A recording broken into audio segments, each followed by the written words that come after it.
So a little bit about me to start with. I've been in telecommunications, service assurance, network assurance for plenty of years across multiple companies. INET up the road, and probably remember the old eyeball.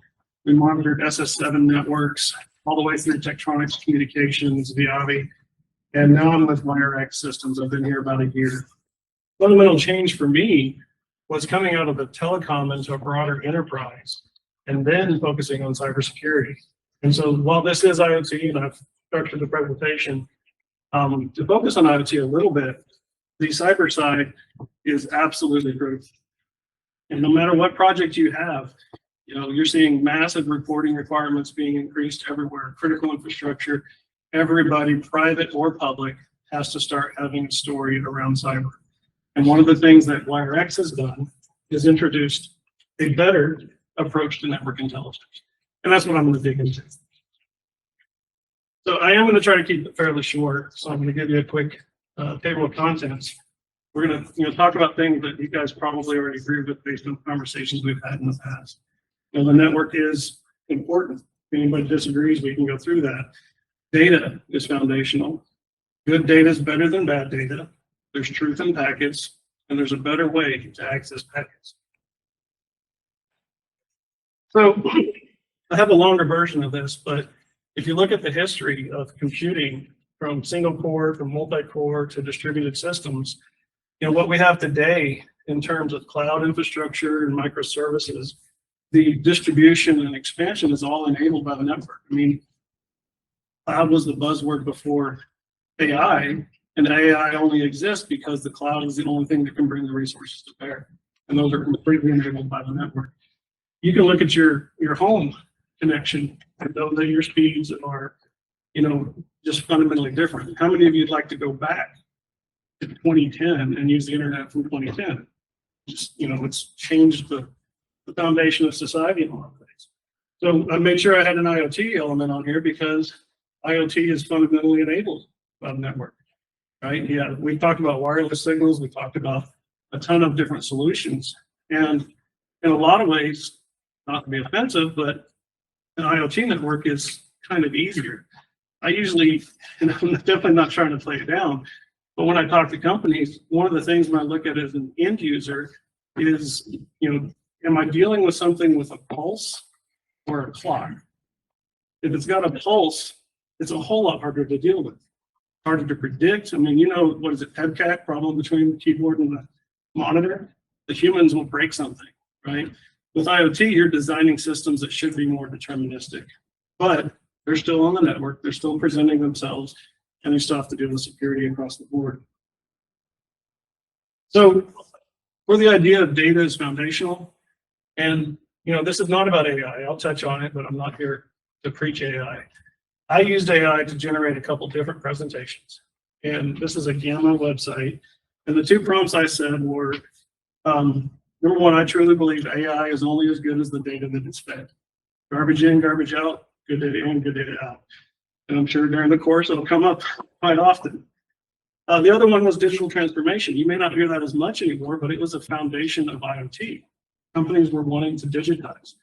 They wanted to move away from anecdotal or paper forms or surveys and get the proper digital footprint so that they can then apply new technology, machine learning, and now AI.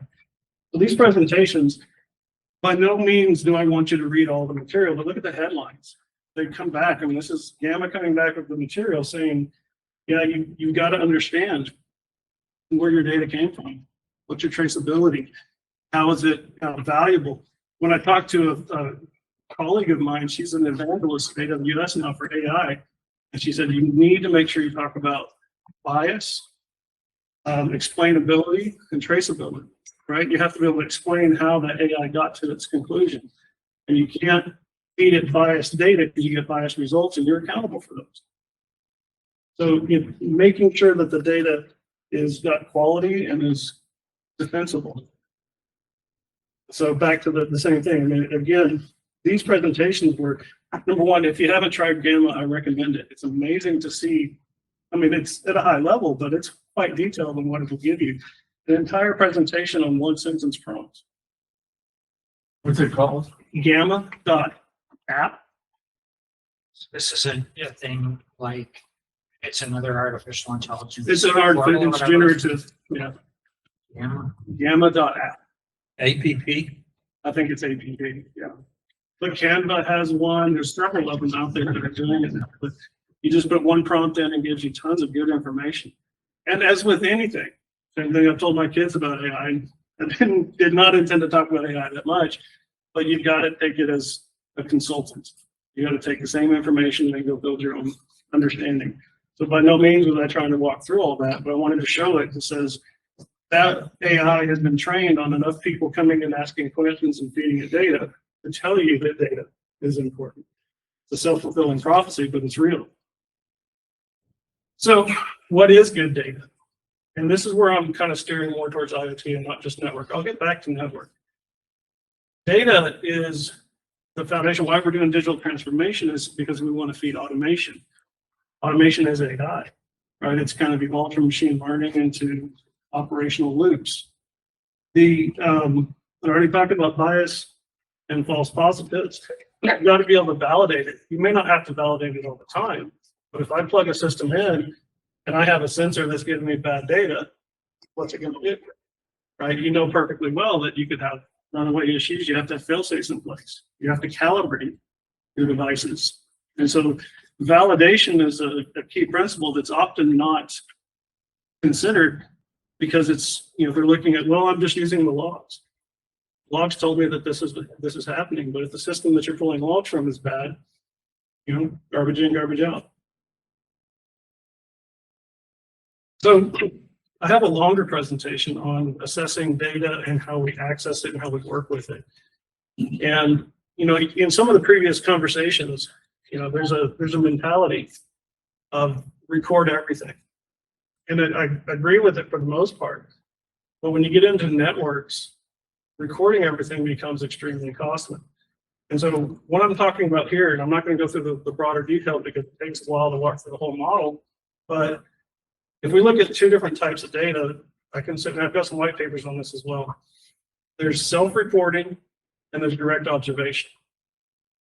In the telco world, self-reporting is things like telemetry from network elements, or S&P stats from switch, or logs coming from applications. There are tons of solutions have been built on it, and it makes sense because I'm telling you how I'm doing. But you have to understand there's always going to be some bias associated with self-reporting. It may not be intentional. It may just be that the developer, decided that that wasn't a problem or did something different. Or it could be a little bit more nefarious, and I'll throw darts at telco because how many operators, and you guys all have a lot of experience in this area, they'd have multiple network equipment vendors. They pull stats from both of them. They get things like loading factors and all kinds of stuff. And everybody reported things were much, much better than what they really were. Sometimes they got paid based on how good they said things were. If I could write my own report card that fed my own allowance, of course I would.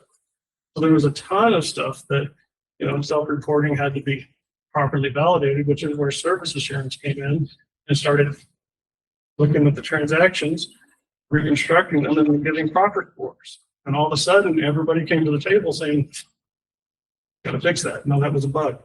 I really didn't mean to tell you that. Here's the truth.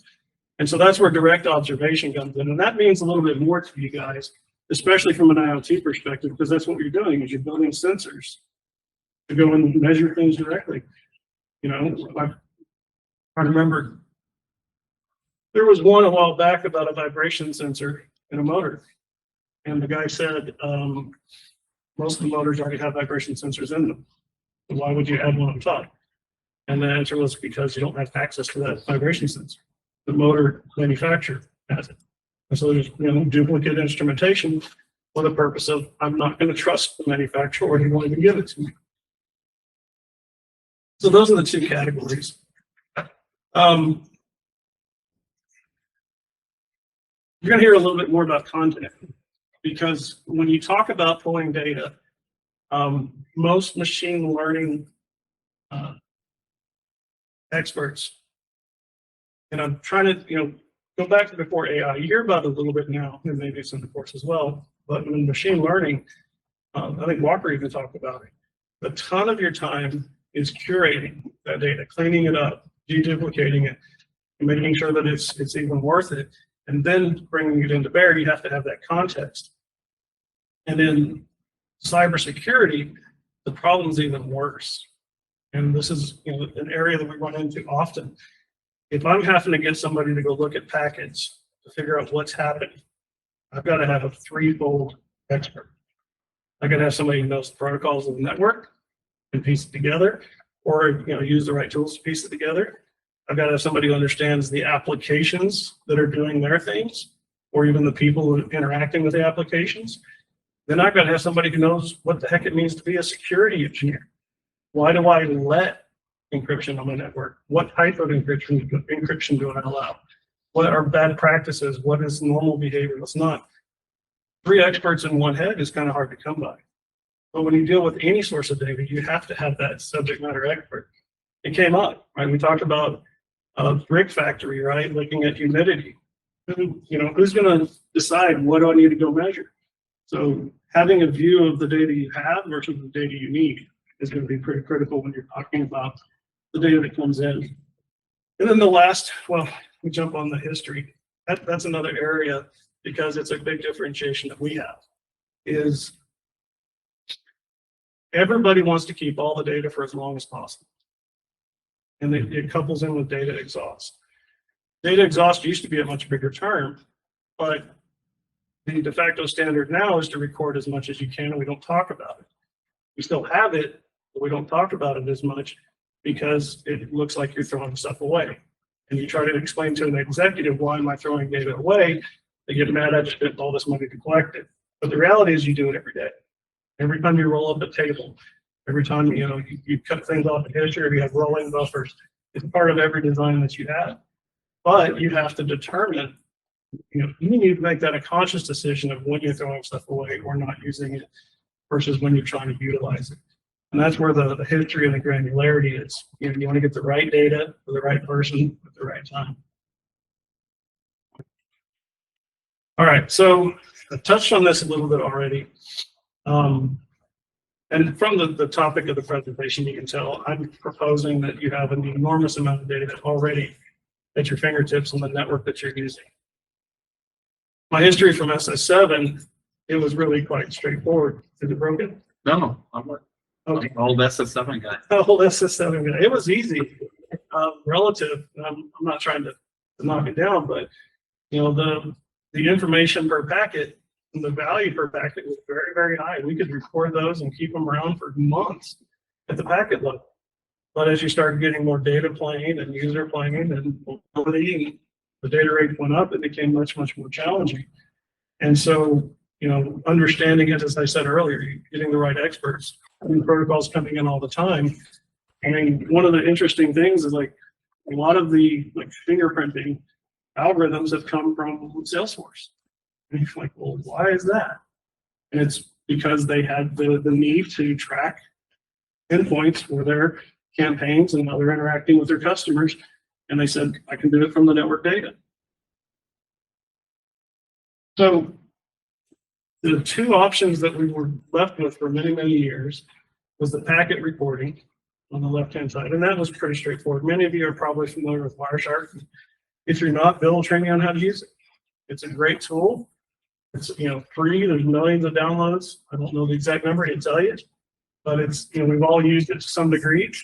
And usually there's one problem, it's too manual. It's too manual, but it still gets the job done. It does, but Right. it's anyway. No, it's fair, and I'll tell you point blank, in the service of I guess the solution I'm the most proud of was a full intelligence suite that had alarms and automatic loops, KPIs, flows, packets, the whole 9 yards. And we had different teams running those. And I told the packet guys, the packet inspector guys, every feature that we had to do there was a failure in one of the other applications. So every time we had to go do something for a customer, I had to take assets and allocations from the other apps. Because if you're having to go to that level to solve a problem, you didn't do it ahead of time on the other side. And so I am not proposing that Wireshark goes away. I'm proposing that you don't have to use Wireshark. And I think that's the fundamental difference. And I meet people all the time that are very proud of being able to use Wireshark, and they should be. And one of the things that we talk about, one of our features is the usability of our product to get people familiar with what's happening, what the protocols are doing, so you can see it and then drill into it. It's not as easy to train people. And Bill has a site that trains people on how to use Wireshark. And I think in general, it's becoming harder because a lot of your developers and engineers and technicians are operating at a much higher level, dealing with APIs, and have to come down into the bits and bytes is very difficult. It's probably similar to a lot of the embedded development that you guys see across IoT. I have a background with embedded development as well. I love it, but it's not sexy, and it's the jobs are not there as much, and it's going to be a challenge. So you're going to hang on to your developers that know that material very, very well. But I'm digressing a little bit. So you have these two options: the packet recording. In fact, packet recording has its beginnings all the way back to protocol development. Okay? You knew as well as anybody, and software developers are doing their code. They're taking logs, and they were logging the actual packet because they were designing the protocols. But you can't record them all the time. The next one was the net flows. Those came along and evolved over different vendors, and the best way to describe that is a tuple. Right? You've got one record with X number of fields that tries to tell me who talked to who over what port, and now you have DPI that's sitting on top of it and trying to add new fields, saying, "Oh, that was a Facebook," or that I think that was this, but it's still a single record. And the analogy we use for that is like a phone bill. And not many people even look at their phone bill anymore, but especially back in the day, you can pull up your cell phone and see, phone call from this to this number for this duration at this time. That's okay, but doesn't really give you full context. You might know time of day, and you might figure out who the person is, but you don't know what was talked about. You don't know if files are transferred. It's a real simplified solution. And so compare the high-level metadata of a tuple to the full context of every single packet associated with it, and it's night and day. And so, Sorry, I missed that point when you said night and day. So it needs to be metadata off the full data. say that again. You really need to get the metadata extracted from all the data captured. Is that Yeah, the right? metadata is extracted, but it's extracted at a high level of Okay. abstraction. That gets around the data paradox. Not necessarily. You have to choose between the two, right? And I think it's the next slide. I wish I had the presentation done. Yeah. So those were the only two options that were available for a long time. And sometimes people had to do both of them because they needed history and they needed the short-term debugging. We were talking about Verizon, my favorite customer to hate and love. Phenomenal engineering organization, brutal negotiators. But they had, I'll get to that in a second. Let me start with this because I've done this chart before and I went ahead and recreated it here recently. And I've used, again, AI ChatGPT to get me some basic numbers and kind of normalize them a little bit. What this is showing is, over the last 14 years, 2010 to 2024, how has the price performance gone down, right? How much cheaper has it gotten to do the same, or how much more performance have it gotten? We all know the CPU, network, and memory have improved dramatically. And when we're talking about packets and networks, you'd think that that would be phenomenal. But the trick is storage. And if we take storage across two categories, everybody has an SSD in your workstation, but every cloud has spinning disks for a reason. And so you still have spinning disks. They're not going anywhere anytime soon. And you have SSDs. Those have gotten cheaper. Those have gotten deeper. But they're getting cheaper, deeper at a much lower pace than everything else. And so what that means for network intelligence is the system that I built before, storage was about 30% of the cost of goods. To do the same functionality now, it'd be 50% of the cost or more, because even this is fudging the numbers. I got into arguments, screaming matches with my customer at Verizon because he still wanted his 30 days of packet storage at 500 gigabits. And I said, you're more than welcome to have it, but bring a really big checkbook. Or if you have, I had one at Orange County, they needed 2 years. Yeah. I mean, Because kids were using the servers on weekends, proxy and temples. exactly. I mean, there's a lot of anecdotal stories. I mean, storage is fundamental when you're dealing with things like these recorders. And so when this trend came out, and I've talked about this for several years, it's not getting any better. The rotational media has the highest density. So when you need depth, I need 30 days of storage or whatnot. And by the way, on the Verizon, they finally settled on 4 days of storage Too expensive. because they just couldn't. And, you know, I had to write papers and talk to new people and said, I'm sorry, you can't run gzip 3 times and get it shrunk all the way down. You have entropy, you have limitations, you have to make some trade-offs. And I'm not manufacturing your hard drives, and I can't magically wave a wand and make them significantly more performant depth for a cheaper cost. So that's a limiting factor when we talk about data. Now, when we compare it to the broader IoT, and you probably heard me ask questions of some of the other presenters about stuff like this, because this is a reality for me. It's going to be a reality for other people, right? As we feed more data into AI, Splunk, and all these guys, they've done it. There's a great podcast from one of the Splunk founders, and or not founders. He helped it grow to massive volumes, and he pointed out that they went to the cloud and they had to force the issue because they physically could not build it on-prem. There was just too many gotchas. They had to go to the cloud to be able to do that level of complexity for that level of ingestion. And so small businesses, medium businesses, they're going to run into this as well. And either they're going to have to go to the cloud to have it solved for them, or they're going to have to make decisions on their own system. So I want to highlight that. If there's, if you disagree, we can argue. This is something I've been watching, and it hasn't changed. I don't predict it to change. So Ryan, you made a statement about one of your customers, I think it was Verizon, who said for this much storage, they finally decided that they only wanted 4 days. Well, here's part of the trouble. Every month we're moving more data. Oh, yeah. And so it's not a finite, we're just wanting this amount of data stored. The amount of data that we have to decide to store is growing exponentially.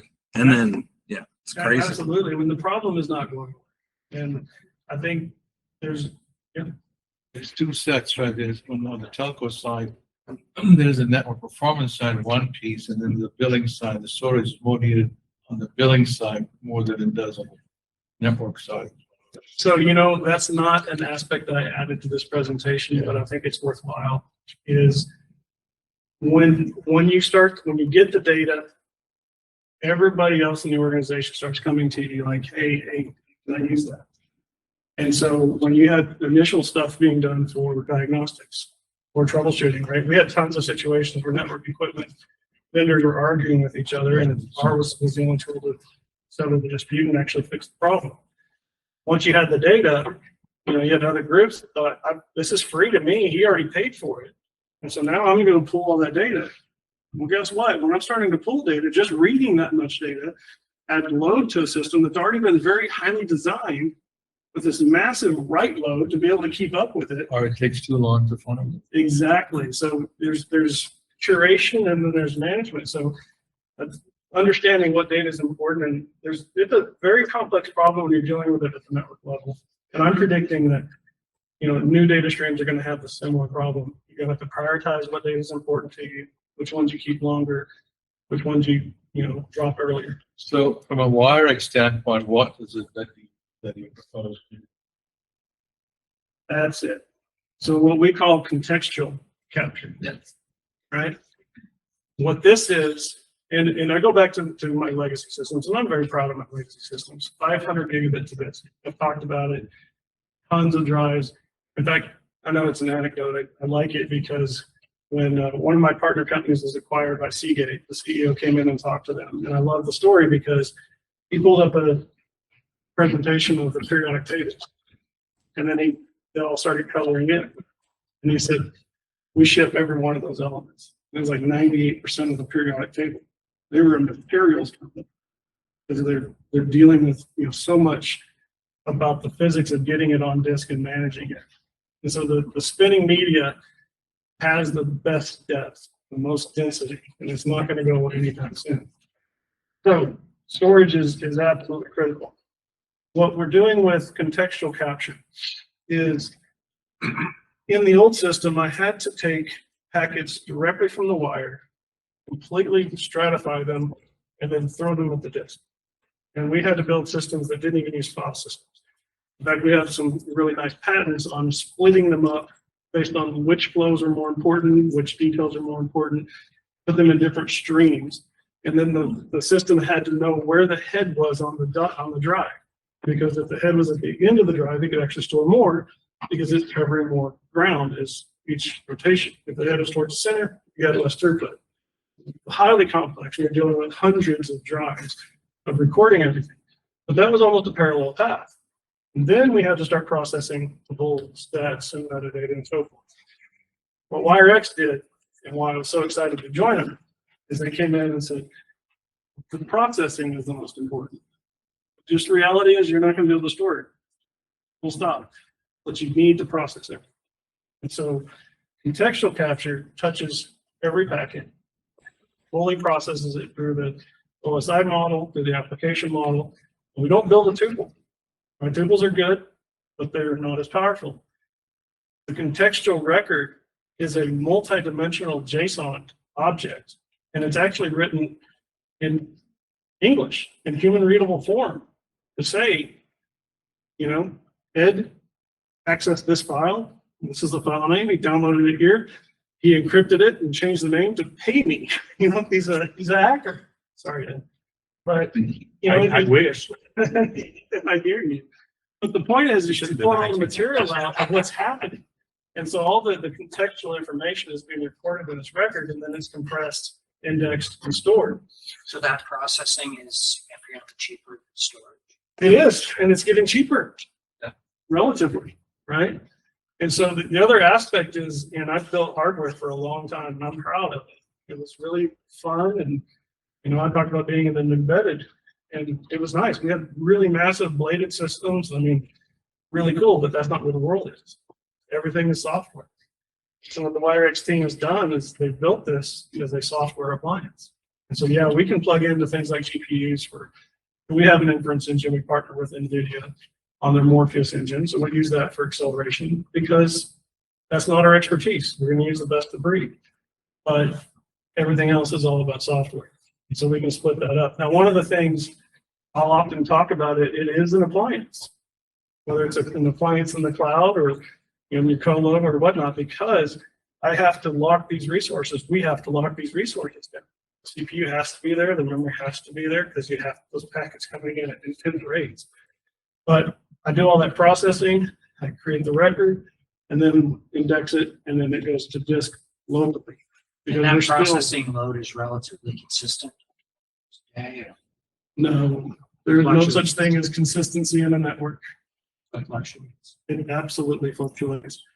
And one of the biggest challenges when I talked about like packet storage, that partner I was talking about, we had to go with them because almost every disk-based system is intense read. If you write a file to your laptop, you're going to read it more times than you wrote it. Right? That's just reality. Databases, it's orders of magnitude. When you're dealing with packets, and even the only other use case that's similar to that is video from security cameras. I write it, I'm spending all my time writing it, and if I'm reading it, something happens. And those disks are physically different. And they are, and oftentimes they're done through QA qualifications.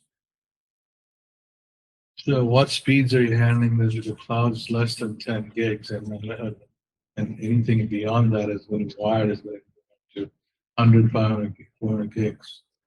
So the appliances that we have, so there's two different options. And the way that we've got it set up is we can deconstruct the problem. So we can go up to hundreds of gigs with enough hardware. And it's a software-based solution. But we don't want to. We find your observation points within your network, your choke points, and then we can do different. And remember, we're completely passive. Our preferred option is physical taps where we're stealing photons. But we can do span, R span, We can do network packet brokers. We have a great partner with network packet brokers that they can do distributions and loads. And so we can deploy multiple appliances as necessary. But it goes back to, like I was talking about with the packets, where we'd have to stratify them. That was really understanding what was important. Same thing happens here. Although, because we're able to compress it down so much, we don't have to make those trade-offs. One of the features that we have with this contextual capture, if you transfer a file over your network, we'll actually pull that file off and reconstruct it. And so if somebody's in there downloading stuff and then encrypting it and then writing it out to your file server again, we actually have a copy of your original file before it was encrypted. And so in some cases, we have a deployment in the hospital, and they were doing these massive MRI transfers. And so we saw them over and over and over. We had to go in and tune that. We don't need to be reconstructing, but they're costly, and the value's not there for us to keep it. There's other protections in place, and we still have to protect it because we have to encrypt everything with the disk. So we still have to tune our systems around with it. The problem is especially telco was a little bit easier because you had standards that pretended to be standards. Everybody knows they weren't real, but you could have a decent conversation. In enterprise across all the industries, you're familiar with all the options available to you. Different VLANs and routes and the whole nine yards. Every deployment can be completely different. But if you're reconstructing, you're gonna have to store the data. Do what? If you're reconstructing, you're gonna have to store the stream somewhere. Yeah, we do local storage. Yeah, okay. So we're not putting packets on disk. Well, we backpedal there. We will put packets on disk when we don't know what that packet really is. And we'll do it on a sample basis so that then we can understand it and get it. And when we know what it is, we know the context, we know everything, the packet's gone, and we record that record that tells you who, what, when, where, what. And it's far more valuable. Ryan, I came in contact with WireX just a few weeks ago, and I've been analyzing packets since 1980, okay, before some of y'all were born. And packets are one of those things that everybody wants all of them. Well, NSA can't even afford to store all those packets, even if they had the budget, they just can't. But I came in contact with these guys when DigiCert came out just a few weeks ago. They had to recall all those certificates that they had issued because some of them could have been compromised. Well, I talked to these guys and I said, hey, can you tell me about the certificates? Yeah, we can tell you. Why? Because they stored the certificate and the fingerprint from the certificate. And they stored the file and all the encryption records and everything else. So I said, so if I had a particular serial number of DigiCert that I knew got compromised and I had to report it to the government that that's what got compromised, now I can go and I asked them this question point blank. And they went in, no configuration, went straight to, found all the DigiCerts, found the serial number, showed me every single file that was opened by that serial number. Boom, there's your report of any kind of cyber incident or what have you. Now you put that into troubleshooting context. This thing is massive. I've been doing this in my head for 44 years, and this thing does it all, stores all the contextual information, and then you can use it afterward, retrospectively, because the things that we were looking at were 6 months ago. And I went in and, And I think that's why it's so nice. Now, there are still trade-offs, like the storage is local, right? And a lot of our competitors do things differently. They're streaming metadata to clouds and offering So services. you can always send it to a NAS, right? yes. Sometimes. Now, what we do, if we're a software appliance, definitely. If we're a hardware appliance, no, we store it local. Or a bucket. But you're doing direct on device prior to encryption. You want to clarify that that's what you're doing, right? What do you mean? Because if it's transmitted encrypted, Oh, so yeah, encryption. So there's yeah, a I just couple want to know, options. yeah, clarify that because you made some broad statements and I'm like, So if we data at encrypt, rest is encrypted and data in transit's encrypted. No, which we is, encrypt our own then- data. It's not 100%. Then we're not having this No, conversation hold on. here. Yeah. data at rest is encrypted because we're doing GDPR. So Yeah. Gotcha. for data integration, we're using shared man-in-the-middle keys. Okay, Right? And that is, and we get into this discussion and I talk about enterprises versus telco. In telco, you can kind of have a similar discussion. In enterprise, you have to figure out. Well, they'll need detunneling in telco. Go ahead. Verizon example wants to detunnel it anyway. Yeah, but, and we're seeing a lot of service providers and SaaS solutions having different requirements. And so PIN certificates is another one that's coming out, right? Pinning keys and pinning certificates and like, I'm gonna encrypt this, but the reality is, you know, I use a lot of analogies in security and I've been deep diving into security for the last year. And I really like the idea of the security cameras and security guards. Are you gonna let somebody come into your facility with a big trench coat and, bolting at the sides and come in and then come out and not see what's inside it? No, you're gonna force it. So I'm sorry, I can't let you in. Or you are allowed in because you're a part of Brinks. You're coming in to get the money and you've got a big gun on your side. That's okay. So for a secure network, I'm gonna know those transits. So CrowdStrike, everybody knows CrowdStrike went down and caused a lot of problems. Yeah, I mean, people make mistakes. And Yeah, it's a but stupid they, mistake. but Microsoft is also a little culpable. Both. Yeah, a lot, as Chris taught me that. Both, right? I mean, Microsoft was forced to do that by the EU and they just did it cheaply because they didn't want to. Whole 9 yards. that's a whole other discussion. People made mistakes, but the reality is one of the things they've done coming out of it is they said, we're going to pin the certificates for every EDR. That way there's no, because there was another attack that wasn't as publicized where attackers were coming in and buying or acquiring on the gray market fully legal licenses to EDR software. They were deploying it into enterprises who already had their firewall set up to allow EDR software to report their information back to the cloud. And the attackers are now running EDRs. Right? That's giving the keys to the wrong guy. So CrowdStrike has come in and said, we're going to pin every certificate on the EDR. And so now I can't see that traffic, but I can see the certificate. I can verify it's the one I expected. I can see who it's talking to. I can see he's the one I'm allowing him to talk to. And so, yes, I'm allowing it to transit. And I do think it still should be encrypted. But if you're going to go talk to, a brand new trial service, I'm going to put a man in the middle in there. And my network is going to look at it and tell you what's going on. And if you don't allow that man in the middle, there's the door. So Now I understand. You're doing a man. how would this work to handle some ransomware?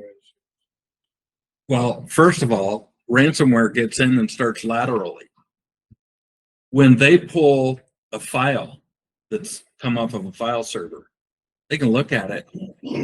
This one's encrypted. This one is you can read. There's So a couple of there's projects. a number of different That's a things. real-time flag. We see, so if Ed is our ransomware attacker, you still get to be the ransomware. Yeah. When he starts accessing, You're going to be the bad guy. I he like starts this. accessing the file sitting on the NAS that's going over the network. We see that file transfer. And we've taken a copy of that file off the network and we've done a hash signature on it. We've evaluated to see if that file itself is a malware. But we kept a copy of it. So now if he encrypts it, renames it, or deletes it, and then says, give me your keys, and then they figure out, okay, well, I can see the pattern. I see his machine was corrupted. I see his machine corrupted Chris's machine. Then I'm able to scope how far it went. I can see their activities of what files they've touched. Then I can go into my system and say, by the way, the payroll file is gone to us. Do you have a copy of it? Yeah, it's right here. Right, and we're passive on the network. And so you can control access to your network analysis completely different. You have one guy have access to, or have it on a completely air-gapped system. But you're not detecting it, you're seeing it after the fact, right? I'm seeing it as After it's the happening. breach, or as it's happening. Well, I mean, remember, there's multiple breaches. That's the other thing about cyber. The state actors are constantly farming bots. And so your initial breach is completely different than your secondary breach. Your secondary breach is your lateral. On game. Yeah. And so, and that's another thing I didn't put in the presentation is kind of a visibility strategy. In the telco world, you kind of know these links, they're named and people talk about it because they're talking between. In an enterprise world, I can throw, 48 or a 10 gigabit switch for not that much money. Do you think I'm going to monitor every single port at full line rate? The cost value is challenging. So now we got to talk about where is that value proposition? Your perimeter? Absolutely. Internal? Yes. But where internal? Where segmentation is going on in a lot of industries. Keeping these departments segmented and who can talk to who and so forth. Watching the traffic between segments? Absolutely. It's an internal firewall. Your critical assets? Absolutely. Your file server? I want to watch your file server. I have a customer that is going through, I guess it's like a DLP. They're using a system that's trying to scan every single file. And this is a multinational customer that's doing millions and millions of files. And they went, and there's a program from Microsoft called Purview. And it's really nice. It's sexy. It's like a spell check in your document. If you see something that they consider confidential, it'll flag it like a spelling problem and tag that file and say that's a confidential file. They have all these legacy files they're trying to get through. They can't afford to increase their file server capacity to go and read and write every single file as they walk through it. So they're looking at having us sit in front of it and pull the file out, analyze it, flag it, put it in the priority queue if necessary, and then tell it this is what's being worked on today. So they can go to their security guy and say, no, I don't have 100% coverage. I don't have 100% coverage, but I have 100% activity coverage within an hour or within 30 minutes of it being accessed. And so that's where that visibility. This me? Okay. So I got off track a little bit. So contextual capture, we're processing everything in real time. And we store things to disk to make it more accessible. And so there's a lot of other use cases associated with that. These are some screenshots. And we're constantly, I mean, some of our competitors have the fanciest viewing in the world. It's fun to talk to those guys because we beat them in several places. And they say, yeah, it's sexy to look at, but when I have to do something with it, it's not so good. So we're improving on it, but there's a whole investigation framework here. And this slide is interesting. I know it doesn't show the detail, but I'll talk to it because we're accessing that data in an exploratory fashion.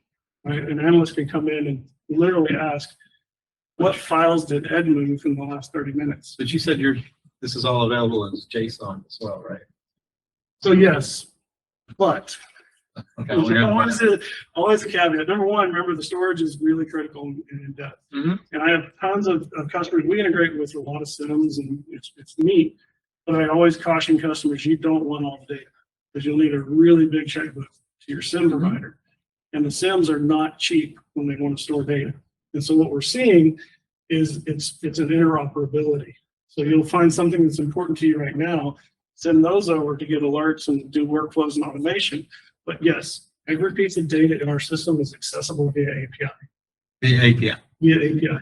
You're going to do a lot of calls, so you have to limit it. Right? But the alternative is to get your Wireshark and go down so granular that it's just, you can't do it. It's impossible. Well, What they're doing is something between Wireshark and 100% of everything.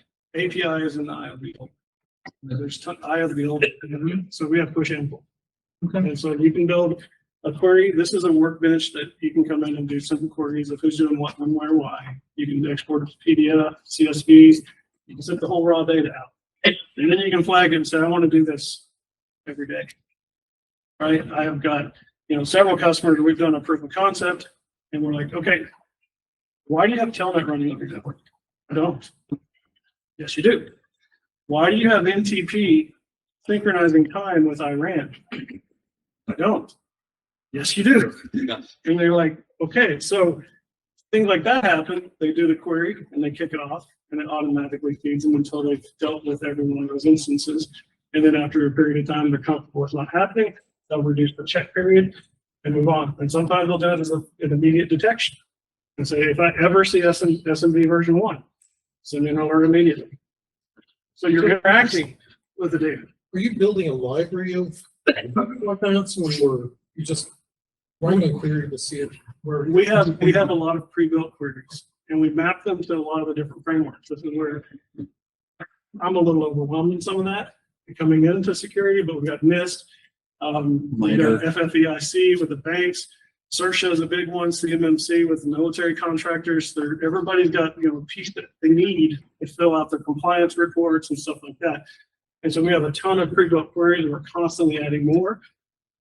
But that's part of the situation is when we talk to people that deal with our competitors, they have to have all that kind of pre-built because they have to detect it when it happens. And so every time they get a new update, their alerts go through the roof. And so they don't want an update on a Friday because their team is, hammered through the weekend cleaning it up. With our system, we record everything all the time, whether it's flagged malicious or not. If Ed was accessing a payroll file because that's part of his job, we can tell you. We've got one customer, I love these anecdotes, but the guy kept looking up when the service guy was with him, looking to see if HR was coming into the room. Because every time HR came in, somebody had quit or had been fired, and he had to go do a search. And the guy was like, well, just give her an account. And he was able to show her how to use the system directly. So they didn't have to go to IT. They had a standard query they wrote, and she just triggered it and got what she needed. So we turned in their service, returned in their resignation. They would get this report for a period of time that they decided and tell them exactly what that person had done. Was there a risk or not? So yes, pre-built is important, and we're constantly improving it, but we're not reliant on detections like our competitors are. And we allow our customers to develop new ones very, very quickly. Another area that we're really seeing a lot of improvement, and I said it earlier, that whether you're private or public, your reporting requirements are going up. I've worked with some ports, which was very interesting. One thing I learned is as soon as you learn one port, you know what port. They're all completely different. But they've got a bunch of masters. They've got Coast Guard telling them to do this. They got Border Patrol, Border Protection to do this. They've got FBI telling them to do this.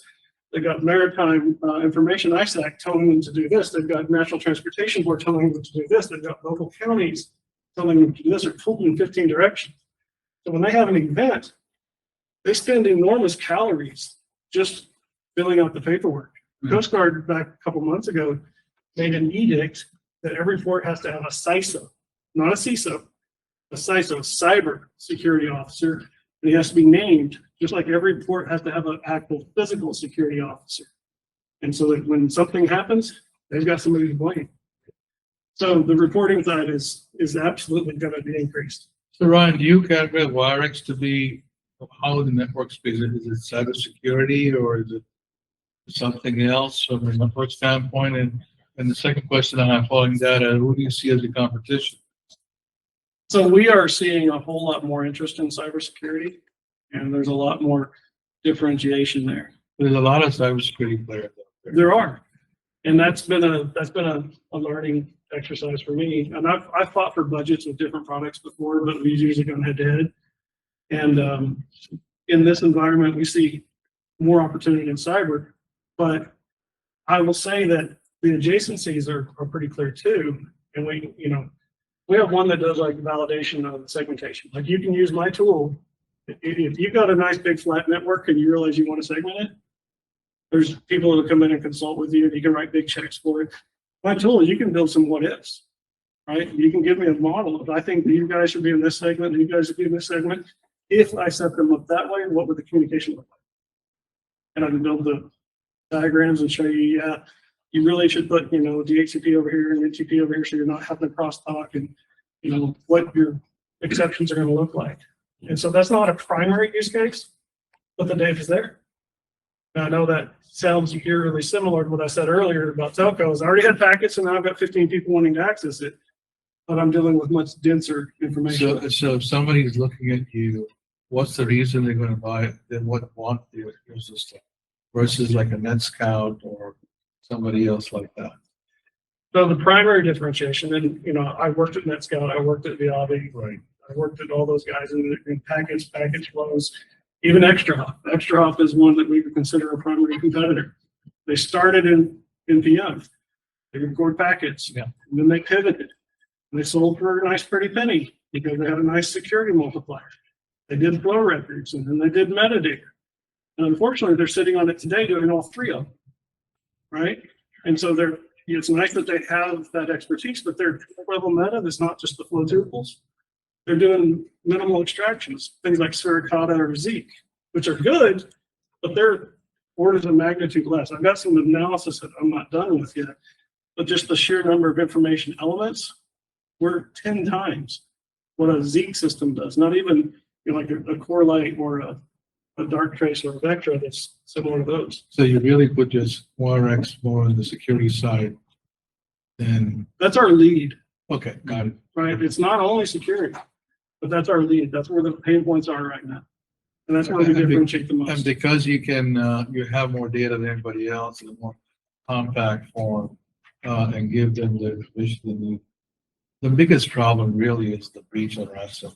I think that's the number one issue that needs. Compliance tracking is getting Compli- crazier and exactly. crazier. Not just compliance, it's after you got breached, Yeah. what How got soon breached. can you get that? Know the breach happened and then, you know, what got breached, right? Yeah. But compliance is getting more and more complicated all the time, and I think it's Bigger driving stuff. Yeah, a lot of this. because of all the breaches there.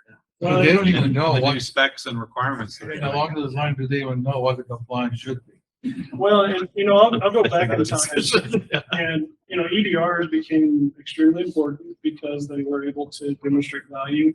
And the industry came out and said that's required for reasonable rates in cyber. SIMs became important because reasonable rates for cyber insurance. And so what we're seeing is the network intelligence and network visibility is that third leg, but it hasn't hit all of their bottom lines yet until they put it in Sorry, place, Mr. What's the third leg? the network visibility. Oh, the visibility tools. And we have a challenge. Gartner calls it NDR, network detection and response. But we prefer network intelligence because, like I was saying earlier, almost in fact, all of our competitors are focused on just detection. You know, when it's malicious, they're not archiving. The history that they have are history to things that they've declared malicious because they're only storing 10% or 10%, 5% here of packets and stuff like that. And so we think it's more than just detection. We think it's that intelligence. And then from there, you can do detection and response. Well, detection is what you have to do because something might happen. Mhm. To move toward prevention, which is one of my mantras, is just like 0-day prevention. Yeah. The only way to get there is to have good lessons learned and know the MO of what they did to get it so that you can then prevent, because prevention has got to be the key. We have That's the goal. That's the objective. a unique opportunity with the amount of history that we have. It gives you that intuition about what's happening on your network. I can hire a super duper engineer that's done it all, but I still have to figure out what we built to know how to protect it. And so with this type of tool, you can see the history of it, see how it evolved. If I were to buy this is easily installed, or does it need services, installation? Or So I went on my first installation with my service manager, and we spent more time talking to the customer about what data to plug into. And it was 30 minutes to plug it in and go. And we had to configure an IP. And then we started exploring data. And it was like, did you know John just got back from vacation? He just moved 1,000 pictures. pretty cool. Yeah, it really is. But that history is actually pretty valuable because, it gives you that ability to bring new guys up quickly, but also the old guys can understand what's happening in the network. We have a module that we're getting more traction with called prescriptive network. And that couples in with things like validation. I have great firewalls. I trust my firewalls, but they've been breached before. I've got customers that are running 2 firewalls back to back. It's interesting. And there's times when they're misconfigured. And so we can watch inside and say, yeah, you didn't. Yeah, at Verizon, we did that where we had the ingress coming in from the network, had a sensor there. And then as it's going on into the Verizon, put one there, make sure that they were correlated. Mhm. If not, you knew there's a delta on that, you knew that breach rate. Exactly. That was all across all the 65. So what prescriptive networking does is that level of validation to a new height. Yeah. If you have a file server, right, and you have somebody SSHing into your file server, I can flag it, say that should never happen, or Chris is the only one ever allowed to SSH into that. If anybody else even tries to, I'll give them more. Or if my database server starts sending emails, I'll tell you immediately. Because we all know that you should be segmenting them down and firewalls on the device, right? you should be building all those rules in place. They don't always happen that way. So that validation is absolutely important. You had it at Oakland High School, not Oakland, was a school district between Oakland and getting into Santa Monica. You know where I thought? Berkeley. I forget the name of the school, the high school. They're concerned because at lunchtime, they're seeing a whole bunch of data going across China. They didn't know what the hell that was. They were running solar wind, we were able to spot the problem. Oh, yeah. It was not any issue. They were just having downloads of movies and stuff. Yeah, no, I mean, understanding what's happening on your network is important. I had one of the products I built way back when we were doing just even top doctors. And I've told the story before where we got our system up and running and it took arm wrestling to get our IT to allow us to deploy our own product in our own network. Right? But we did it. And over lunch, I started looking at, playing with the tool to see what was working, what wasn't. I found these like massive conversations. I started digging into it. And what happened was our standard Linux deployment had Beagle file indexing running across all network mounts. And so every developer workstation was indexing the entire file servers all the time. And our network team was in emergency mode. They had budget approved. They were buying more capacity for their switches. They were throwing money at the problem. And I was like, this is interesting. And they still didn't want to believe me. So I ended up, we still had root access. So I had root access to all my developers.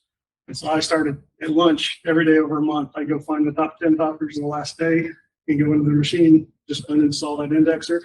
And miraculously over the month, the network recovered. We didn't have any problems anymore. And so they didn't even know it was happening. And so we talk about those use cases, and I will say that network hygiene is security. Nice phrase, hygiene. Network hygiene is also optimization, right? Network hygiene is business hygiene, right? If I have Ed who's no longer a ransomware attacker, and he's trying to access some data from our marketing team to go into his product, and I see an alert, I may go to him and say, why do you need that? And then find out there's an opportunity. He's trying to steer our product certainly. If he didn't know he needed or had the right person to talk to, I mean, knowing what's happening in your network is extremely important. So, what's your game plan here to include Gen AI, et cetera, going forward? So, like I said, we use NVIDIA Morpheus and we allow those models. This is kind of the differentiation we have with our competitors. They're doing a lot of that for you. And we are, fundamentally open. We allow access to all the data. We're also fundamentally air-gapped. And we're absolutely, completely passive. So we have competitors that are sending TCP resets and trying to lunge with the network. And we have a ton of them sending information. We went to one of our competitions in the proof of concept. We ran it for a week. And we came in with a report. Our guy sat on the machine for an hour and generated a report with I don't remember, 70 cases. And our competition came in with 80 cases. And during the discussion, they said, they had 80, you had 70. Number one, you had a crappy network, a lot of stuff going on, but let's ignore that. A lot of their stuff was just kind of not really as detailed. And come to find out, they had been shipping all of the metadata back to their cloud. And so they've had analysts sitting on that for the entire week to generate 80 cases. Our guy sat for an hour and got 70. And they didn't believe it. And we showed them in our own tool us traveling back to the cloud. We don't do that. And so Gen AI, there's two modes. We'll roll your own and we'll support you the best you can. We'll get you the best data possible, help you with setting that up, or as a service. And I think that's an area that I can't talk to it as much because I'm not as involved, but I think MSSPs and some of the service providers that we're talking to are looking at using our tooling as a service offering from themselves, where they have the agreement that they're going to have an engineer sitting in your network helping you with your system, and then they're going to be building the systems and automation, and we'll absolutely help with that. But we have some tenants we work off of. Air gapped, completely passive, completely open. Yeah, I mean, what I've read is that Gen AI is that both the bad guys and the good guys are both using Gen AI now. And it's a kind of a race. It's kind of a cat and mouse game Oh, yeah. between the two, because now you, as the securers of the network, have access to the same tools that guys do. So you're able to simulate a lot of the potential cybersecurity attacks which can happen, and you're able to create So- property. From that perspective, we're beneficial because we don't require a signature to record something. And so in an attack mode, AI is benefiting from that speed intelligence more than anything. And so we can tell a script kiddie doing something versus something else. Like I said earlier, I'm more worried about somebody with a pulse that's getting more creative. But if a new 0 day comes in, I've got 9 months of history to go and find that needle in the haystack of what was happening, where he got to. And I have a much more complete picture to push back on. And so Gen AI is absolutely going to be a threat, but it's an area that we just need to be cautious that we're approaching it with reasonable expectations. I will also say, our GUI is interesting. I like it. I'm looking forward to some improvements, but the density of data we have that allows people to explore, we can do comparisons with Wireshark and it's night and day, right? How long would this take you to solve in Wireshark? How long would it save you here? And I like the 3-click idea, right? I can jump into my front end GUI and say head or file name or pattern, and it gives me the results. And a lot of times, a lot of competitors are building Gen AI interfaces, so human language. You say, can you tell me what Chris did in this time period? It took them longer to type that than it did to click the buttons on our system. So, we're going to get there too, but we've got priorities. And right now, our biggest differentiation is the density of our data. And so we're kind of at an advantage there. I think the people who appreciate what y'all are doing are those people who know how to use Wireshark expertly and know how doggone hard it is to even if you are totally expert, how hard it is to find the same information that they have in a user interface just right there. Yeah, so these are we were talking about the use cases. This is just every time we talk to a customer, number one, we try to get to the demo as quickly as possible because that really sells it. And number two, we barely scratch the surface of everything else. So how long have you been in the US? So they became more enterprise. They opened up to more enterprise development about 6 years ago. And so I joined them a year ago. Transitioned from, the Avi where I was doing enterprise and telco, I became mostly telco. And so I've been immersing myself in cyber for the last year. And I don't think my wife likes it. You realize that a lot of cyber, I'm talking about cyber insurance, a lot of new cyber insurance is requiring CISOs to carry personal protection. A lot of the personal protection is requiring them to have security measures for the entire family. So now a child of a CISO will have an EDR running on their cell phone because that's an attack vector.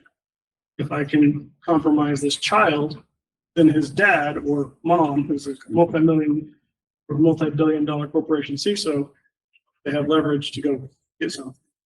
And so cyber is affecting everybody, private or public. We had one guy that left the public company, went to a private company because he thought it would be easier, because he wouldn't have to report to SEC. SEC got new reporting requirements too. And, it reduced his number of masters, but he was shocked at how many he still had to appease. And it's only going to get worse. That's an area that I don't have listed on here, but like with ports and how many reports they have to do and, IOCs coming in, that's an area that's actively evolving as well. And when we generate these reports, they're very detail rich. And hopefully we can standardize on some of them. I actually covered a whole lot more than I thought I would. I'm still not done. I could go another hour and a half. Are there any burning questions that you feel the group will benefit from? How does this fit in with IoT data specifically? So, and I tried to really focus on it. I mean, your IoT is going to have a network involved. Just consider that network as a key aspect of your IoT. right? Is it going to be encrypted? Are you going to monitor its behavior? Are you going to look for it for heartbeats? The prescriptive module that I talked about is perfect for IoT. But just remember, if you're sending packets, somebody else can watch them too. Are you gonna stick around a little bit? Yeah, I'll stick around. Let me brought a hand.